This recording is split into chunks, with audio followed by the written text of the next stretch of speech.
This is ACIM Lesson 166. I am entrusted with the gifts of God. Welcome to the Explainer. Today we're diving into this text to decode what is honestly a profoundly beautiful and incredibly practical metaphor about the suffering we put ourselves through. But more importantly, we're going to look at the exact mechanism the text provides for breaking free from all that self-imposed misery. Okay, let's dive into this. I am entrusted with the gifts of God. This single statement is the anchor for everything we're about to cover. This lesson is entirely about a pretty startling reality, that we already possess ultimate peace and joy. Like, they belong to us right now. It's kind of like walking around starving while you literally have a winning lottery ticket in your pocket just because you refuse to cash it. The core issue here, the thing we spend our whole lives struggling with, is that we actively block ourselves from experiencing this joy. We push it away. So, why on earth would we do that? Part 1. The paradox. The problem we created. To really understand this problem we've created, let's de-jargon the text a bit. When it talks about God's gifts, we aren't talking about material objects or earthly wealth, right? It's defining something way deeper: ultimate, unshakable peace, joy, and limitless trust. And here's the paradox. These gifts are given holding absolutely nothing back. They're meant specifically for you. Yet somehow, we refuse to receive them. The text explains that we've constructed a reality based on an opposing will, a mindset that actively rejects the very happiness we're always claiming to search for. And this brilliantly illustrates the core conflict we're trapped in. On one side, we have the will of God, which equals limitless trust, true happiness, and reality. But in total opposition to that, we have the made-up world we've built, which is characterized by fear, a deep sense of homelessness, isolation, and delusion. Because we actually believe this fearful world is our only home, we feel that accepting true joy would be some kind of treachery against ourselves. It's almost like a form of Stockholm syndrome for our own misery. We literally choose to suffer just to preserve this familiar, fearful world, rather than step into the unknown expanse of true peace. So what does this self-imposed suffering actually look like? Well, the text paints this devastatingly vivid picture of our chosen self, the identity we made up to replace reality. Imagine a weary wanderer. Picture a sorry figure in threadbare clothing, feet bleeding a little from the rocky road they walk. This is us in our self-imposed exile. We're an outcast wandering so far from home and for so long that we don't even realize we've forgotten who we really are. If we break down this path, it's basically a cycle of deliberate misery.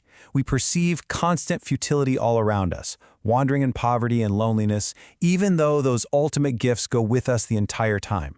But here is the absolute most striking part of this. We savagely defend this miserable identity against all reason. We just keep walking on our appointed way with our eyes cast down. Why? So we don't accidentally catch a glimpse of the truth that could shatter our self-deception and actually set us free. Part 2. The awakening, a shift in perception.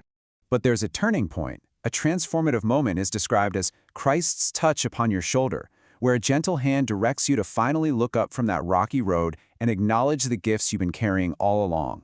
When that shift happens, the text hits you with these direct, jolting questions.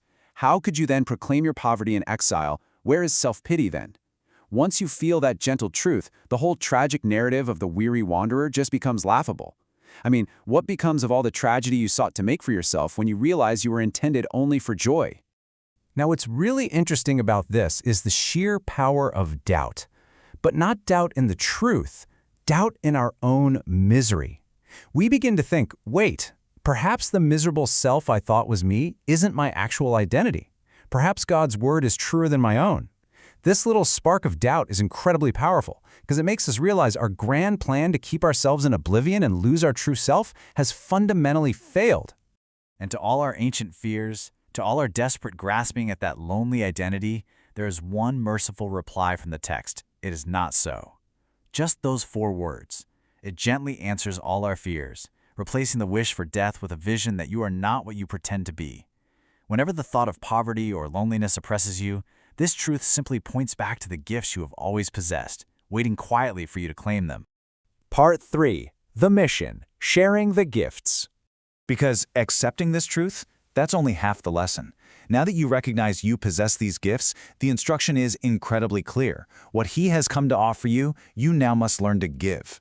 These gifts of peace and joy aren't just for you alone. They are entrusted to your care so you can share them with everyone still blindly walking that rocky road you just escaped. You're basically passing the torch of freedom to those who are still stumbling in the dark. Let's move to and see how this builds into a really clear, practical framework. Step 1, accept the gifts for yourself. Step 2, become living proof of happiness. Step 3, release the world from pain. You see, you don't teach others by forcing concepts on them or arguing them into submission. You teach simply by showing them the happiness that comes from recognizing the truth. Your transformed state of being becomes the curriculum itself. There's a very sharp contrast here regarding our responsibility. If you withhold, if you sink back into sorrow, tears, sickness, and fear, you actually betray the hopes of those looking to you for release.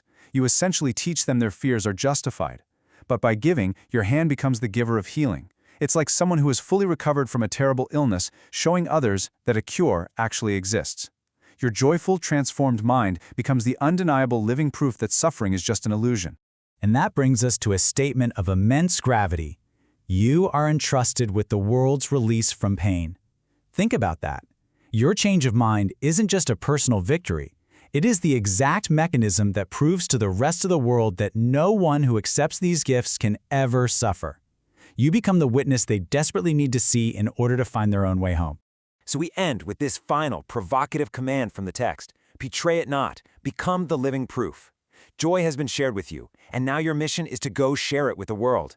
You finally escaped the rocky road. So will you accept the gifts you've been entrusted with and step out today as the living proof the world is waiting for?